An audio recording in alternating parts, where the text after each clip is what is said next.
Доброго здоровьячка, хунту и хунтубары. Мы из Украины. Киев, скажем так, немного расслабился в последние пару недель. События сегодняшней ночи многих заставили вновь встрепенуться. И дело не только в сиренах и в том, что они верещат не для объявления большой радости, а в том, что бензоколония все время стремится напомнить о себе всеми доступными способами. Сегодня я на фоне фотоотчета об отправках от деда на ноль покажу ваши комментарии из-под донатов, благодаря которым днями было сделано очень полезное дело, но о нем я расскажу отдельно. Так что банка для деда на данный момент опустела, но я верю, что это ненадолго. Ваши донаты творят чудеса, и каждый комментарий вселяет веру во всех нас. Низкий поклон каждому донатеру и от меня лично, и от деда, и от бойцов. Перейдите по ссылке «Донат на перемогу», там все элементарно, и переводы проходят с любой валюты, любой карты, любого банка, любой страны мира. А я пока по последним новостям пройдусь.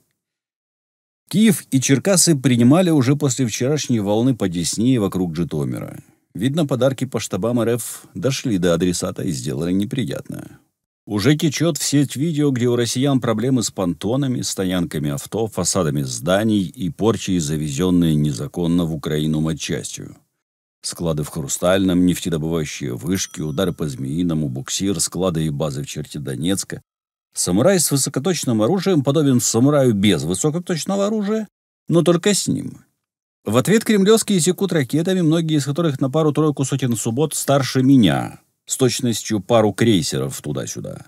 Естественно, ракеты не панацея, даже самая современная. Израиль мог всадить реально высокоточный карандаш в Ливане в каждое отхожее место, мост, склад боевиков и администрацию, тем более, что у ливанцев по сравнению с нами не было ПВО вообще.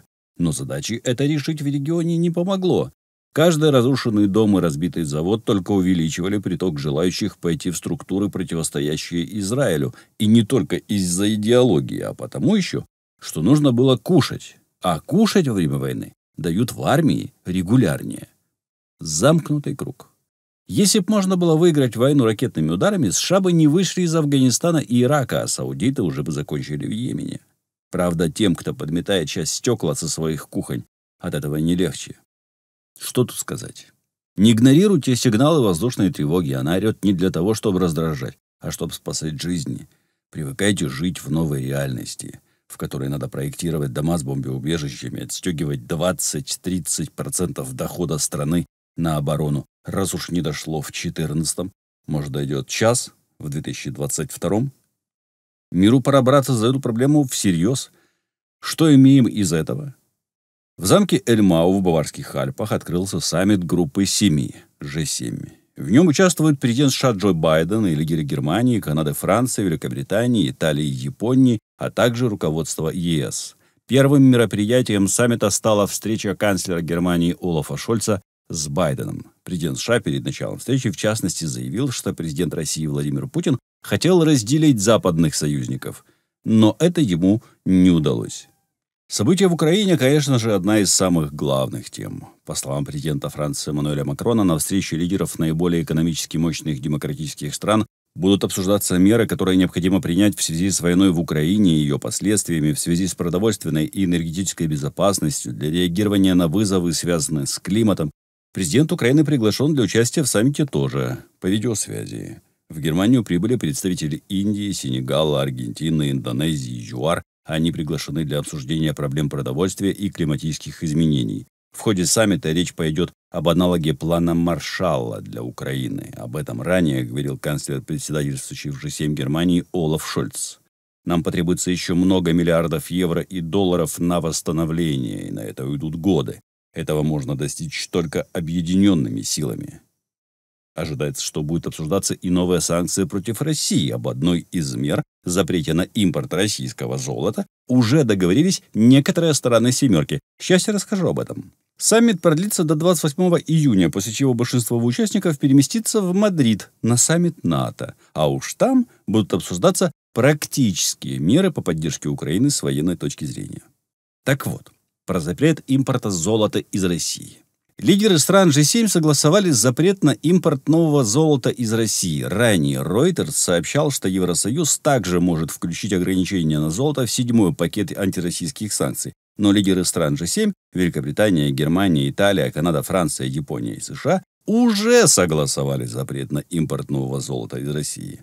28 июня Министерство финансов США вынесет постановление о запрете импорта нового золота в Соединенные Штаты. С аналогичными заявлениями должны выступить Минфины других стран G7. Вообще, Евросоюз может включить ограничения на золото в 7-й пакет антироссийских санкций. Еврокомиссия работает над включением золота в 7-й пакет санкций, но при этом пока точно неизвестно, будет ли мера предлагать запрет экспорта металла в Россию или его импорта из страны.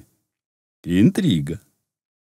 К слову, Россия является одним из крупнейших мировых экспортеров золота. По данным Минфина, в 2021 году российские золотодобывающие компании произвели 346,4 тонн золота. Примерно 87% этого объема пошло на экспорт, который принес 17,5 миллиардов долларов.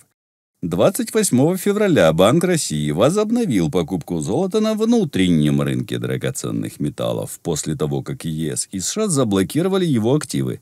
Регулятор не закупал этот металл с марта 2020-го. В середине марта 2022 года ЦБ приостановил закупки из-за повышенного спроса на золото в слитках среди населения, но в конце месяца вновь возобновил их по фиксированной цене. Тем временем Украина и Польша увеличат добычу угля. Не золото, конечно, но чем обогревать свои жилища этой зимой задумывается все больше не только людей, но и правительств. Золото для таких целей годится слабо, так что и Польша, и Украина увеличат добычу угля в 2022 году, чтобы выдержать холодные месяцы. Польша планирует увеличить добычу энергетического угля на существующих шахтах в этом году максимум на 1,5 миллиона тонн. В среду глава Международного энергетического агентства Фатих Бирол посоветовал Европе срочно готовиться к тому, что Россия зимой полностью перекроет поставки газа. Итак, каких же достижений достиг Путин в Украине и мире на данный момент? Немыслимо быстро и безвозвратно потеряли почти 35 тысяч потернетов. Потеряли 7, по неподтвержденным пока данным 9 генералов. Русские военные корабли, Москва в том числе, научились следовать по правильному адресу. Доказали миру с фото- и видеофиксацией, что русские – это абсолютно бесчеловечное понятие. Доказали миру, что РФ настолько богатая страна, что ее армия массово ворует у украинцев унитазы, собачьи будки, ношеные вещи. Доказали миру, что двинуться крышей можно коллективно и беспредельно, особенно когда пропаганда умеет называть русских нацистов освободителями, а террор в другой стране освобождением, и особенно, когда в это свято верят. Доказали миру, что ни на кого не нападатели могут справиться только с мирными гражданами и с жилыми кварталами. Выпустили по украинским городам тысячи карандашей и сотни тысяч болванок в прямом эфире, разрушая наши древние Киев, Львов, Харьков, Одессу, Днепр, Чернигов.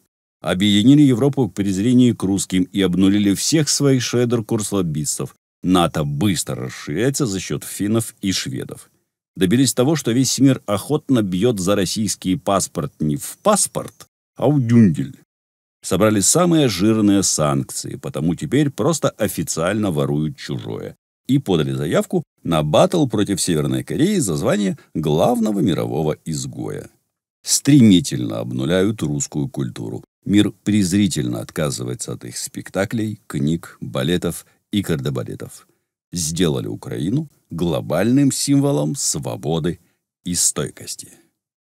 Слава Україні! Слава ЗСУ! Ставайте донаторами Пенса, підпишіться і передивіться ролик на другому каналі 24UA Pence. Зробіть і тут, і там червону пімпочку сіренькою, потім тисніть дзвоника, виберіть всі нагадування, бо більшу частину доходів з каналів Пенс відправляє на перемогу, тож це і буде ваш вклад в перемогу України.